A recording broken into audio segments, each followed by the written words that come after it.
Hey there everybody, my name is Spencer. I'm from Home Run Recording Studios, and today we're going to be talking about the Axe-Fx Ultra and the metal tone that I use in all of my mixes.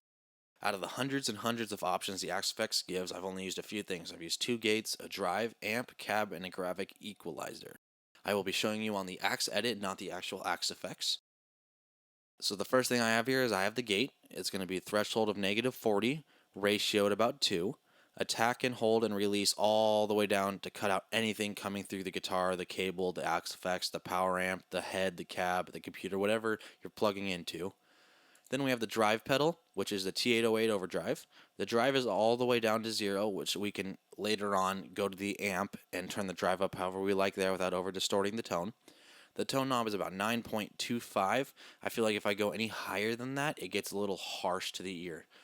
Over here in the advanced section, I did not touch a single thing. All the EQs down here we can do later on in the graphic equalizer or later on in the mix. It just depends on your ears, what sounds good to you. Next thing we have is another gate to cut out any feedback from the overdrive pedal. The ratio is about 9.86, thresholds -40, attack and hold are all the way down, but the release is up almost to the middle. That way it's not cutting out while you're playing, it cuts out after. We don't want anything coming through as soon as you stop playing the guitar. Then we have the amp, which they call it the 5105.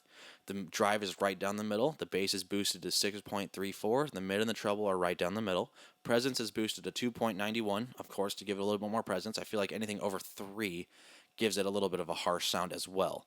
I turn this down to -13 over here on the mixer. -13 dB allows me to record at a safe level with no clipping, and it allows me to turn it up later in the mix if I have to. And then over here we have the depth, the damp, and the sag. The sag is at about 2, the damp is about 5, and the depth is 10. We want that deep feeling, we want that thick sound. Warmth is all the way down. I feel like when you turn up the warmth, it just makes it sound muddy. Thump is at 8.98, and it gives it the power that it needs to stand out in a mix. And that's just from my ears, from my testing of this tone. The next thing we have here is the cab. It's a 4x12 vintage 30, and the only reason I use that is because I used the vintage 30s in real life, and they sound amazing.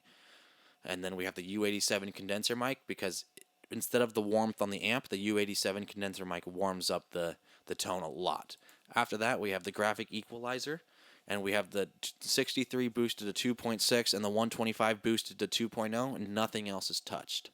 And that is pretty much the tone that I'm using. It's very simple and to the point. This is what it sounds like.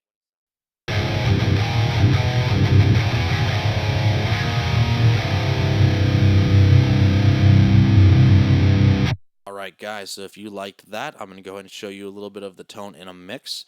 This mix that I am going to play doesn't have anything else recorded, just drums and guitars.